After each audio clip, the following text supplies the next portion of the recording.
Teoria de voo, questões da prova da ANAC para piloto privado de helicóptero. Quanto mais o piloto permitir que aumente a razão de carga no helicóptero, a área do disco tenderá a ser cada vez menor. Basicamente, um rotor semi-rígido terá duas pás. O motor semi-rígido terá duas pás. Rotores e movimentos. O rotor rígido, apenas movimento de mudança de passo. Semi-rígido, mudança de passo e batimento. Articulado, mudança de passo, batimento, avanço e recuo. Para checar o sistema de roda livre existente no rotor de um helicóptero, normalmente o piloto efetua o seguinte procedimento: coloca o motor e o rotor na RPM indicada pelo fabricante e diminui a potência do motor e observa se a sua RPM cai mais rapidamente do que a do rotor. Quando um helicóptero estiver efetuando um voo descendente com razão de descida constante, poderemos afirmar que o peso desse helicóptero em relação à sustentação produzida pelo rotor principal será igual. Quando o helicóptero estiver com seu peso bruto elevado, é recomendável, se possível, que se efetue um pouso corrido. Durante uma autorrotação, o ar que passa para cima pelo disco do rotor principal chama-se fluxo reverso.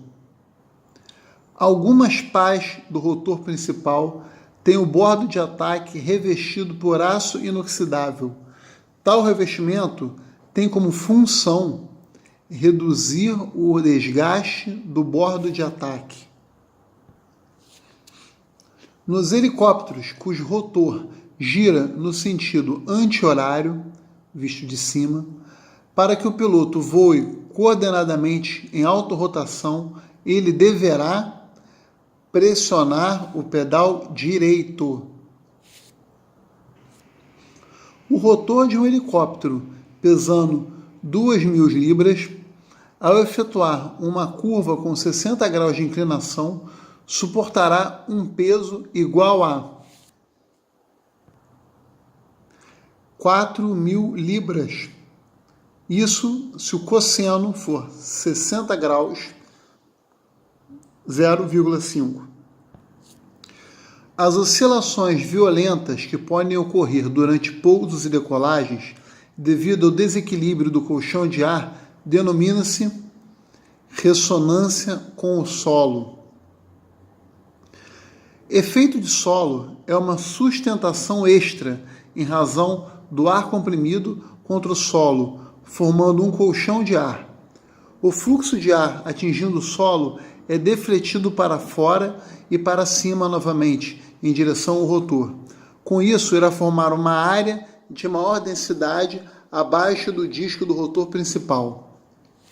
O melhor rendimento para o efeito de solo é no chão de concreto plano. O menor rendimento é no capim alto, água ou terreno inclinado.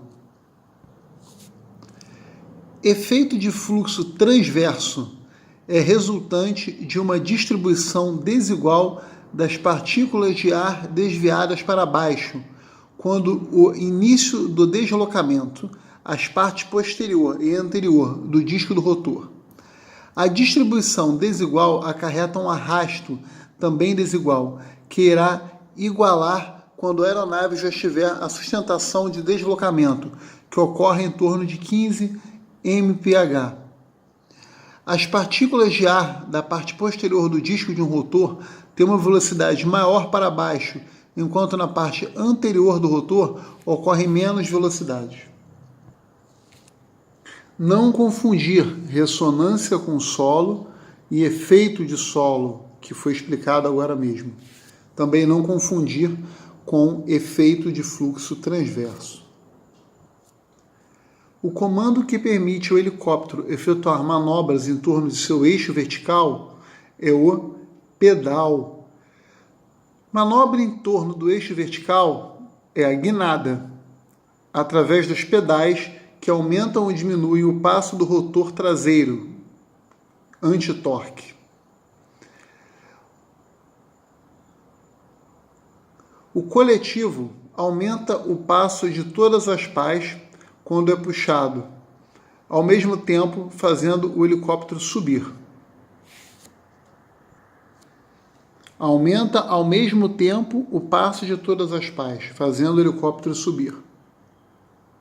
O cíclico é responsável pelos movimentos sobre o eixo transversal, que é o movimento de tangagem ou arfagem, fazendo o helicóptero picar ou cabrar. O cíclico também é responsável pelo movimento do eixo longitudinal, que é o de rolagem ou de bancagem.